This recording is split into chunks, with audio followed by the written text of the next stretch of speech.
내향적인 사람들 혹은 외향적인 사람들 뭐 요런 얘기들도 있고 그런데요.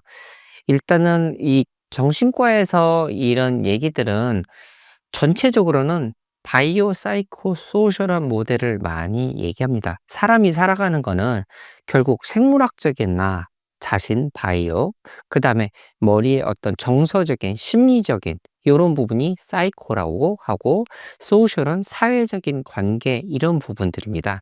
요 모든 것들이 통합돼서 고려를 해 보아야죠. 그러면 생물학적으로 봤을 때 특히 유전적인 게 이렇다면, 부모에게서 어떤 정서 장애가 있다면 자녀도 정서 장애가 될 확률이 2배 이상 높습니다. 이게 꼭 유전이 된다 이런 얘기는 아니지만 유전적으로 확률도 높아지고, 당연히 부모의 유전적인 요소들이 환경에까지 영향을 미쳐서 내가 자녀도 받게 되는 환경까지 영향을 받지만, 결국은 유전적인 소인들도 꽤 많이 이제 영향을 끼친다고 할 수 있겠습니다. 그다음에 또 하나는 환경적으로 보면 이게 사회 경제적 수준하고 관계가 없습니다.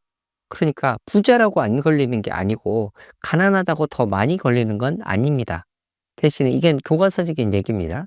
그리고 오히려 도시보다 시골 지역에서 더 많이 걸리는 질환이기도 합니다. 예상 밖이죠.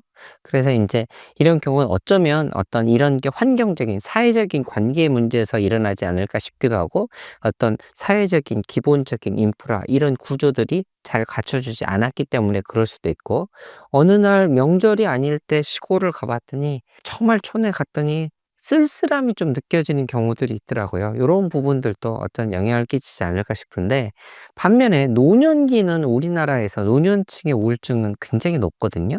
다른 나라에 비해서도 훨씬 높은데, 그래서 노년, 이 고독사 혹은 여기에는 자살도 많이 있는데, 그런데 이 노년층의 경우에는 또 사회 경제적 수준과 관련이 많이 있습니다. 그래서 저소득층에서는 문제가 많이 있을 수 있으니 저소득층에 대한 사회적인 관심이 있어야 되는 거고요. 또 하나는 인제 이게 사회적인 배경 얘기를 드렸는데, 환경적인 게 실제로 이제 사건이 일어나면, 생활사가 일어나면 당연히 우울증에 더 노출이 되기 쉽습니다. 이를테면 제일 큰 게 11세 이전, 그럴 때 부모를 잃어버린 경우는 사실은 세상이 무너지는 일이죠.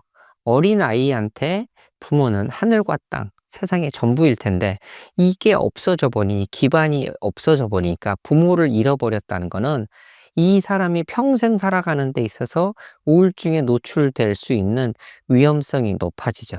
또 하나는 배우자의 사별도 마찬가지입니다. 사회적인 스트레스를 봤을 때 100점 만점으로 기준을 쭈루룩 매긴다면, 전 세계적으로는 배우자의 사별이 제일 큰 이 사회적인 스트레스 요인이긴 합니다.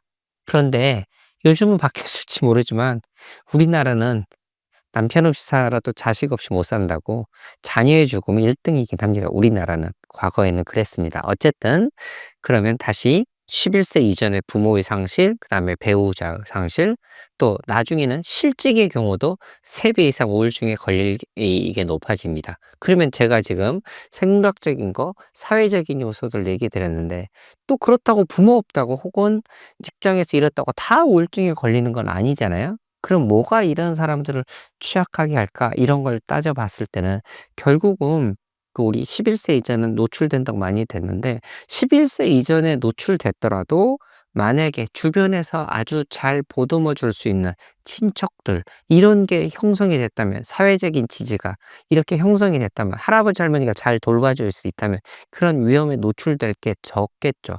그러니까 우리는 결국은 부모라고 대변할 때는 우리가 진정으로 내가 나를 신뢰할 수 있고, '내가 저 사람 믿어도 돼? 저 사람이 나를 예뻐해?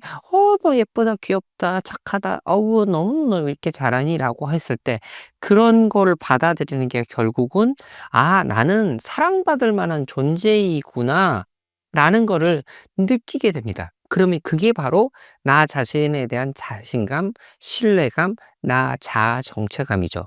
그래서 이런 것들이 잘 이렇게 바탕이 되면 건강하게 자라는데, 이런 게 흔들려 버리면 뭐든 취약하게 되죠.